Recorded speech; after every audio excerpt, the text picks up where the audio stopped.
En psychologie, la peur d'être perçu apparaît lorsque ton cerveau n'arrive plus à faire la différence entre être vu et être jugé. C'est quand tu réarranges soigneusement les coussins du canapé après t'être assis, comme pour effacer toute trace de ta présence, même chez toi, ou ce moment où tu t'apprêtes à faire une lessive, mais tu bloques parce qu'il y a du monde dans le salon. Soudain, le linge propre peut attendre indéfiniment. Ce n'est pas seulement de l'anxiété sociale, c'est ton système nerveux qui traite le simple fait d'exister comme une performance à haut risque. C'est être hanté par des conversations de groupe dont tu ne fais pas partie, convaincu que des amis parlent de toi dans ton dos. Et s'ils parlèrent de moi, là, maintenant, et si je ne pouvais même pas me défendre, ton cerveau monte des procès entiers où tu es à la fois l'accusé et la personne absente du tribunal. Cet enfant de 7 ans qui a appris à se faire tout petit pour éviter les critiques d'un parent est devenu un adulte qui s'efface de sa propre vie. D'un point de vue psychologique, cela arrive lorsque l'enfance a conditionné ton cerveau à associer visibilité et danger. Chaque ne te fait pas remarquer ou tu te prends pour qui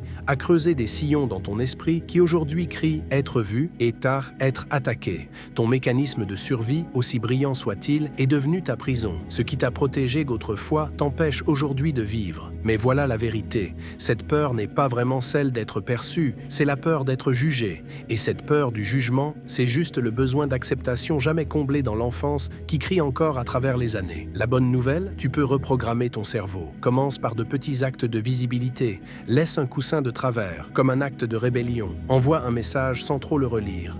Poste quelque chose en ligne, même si ce n'est qu'une photo de ton café. Chaque fois que tu le fais, tu enseignes à ton cerveau une nouvelle vérité. La plupart des gens ne te jugent pas. Ils sont trop occupés à craindre d'être jugés eux-mêmes.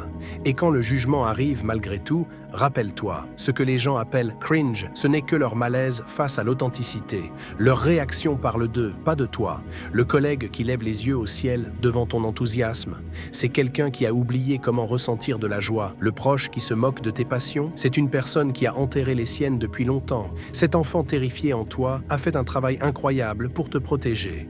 Mais aujourd'hui, sa mission est terminée. Tu as le droit de prendre de la place, le droit d'être vu et le droit d'exister sans t'excuser. Le monde n'a pas son mot à dire sur ton droit d'être ici. Ce droit, tu l'as eu dès ta première respiration.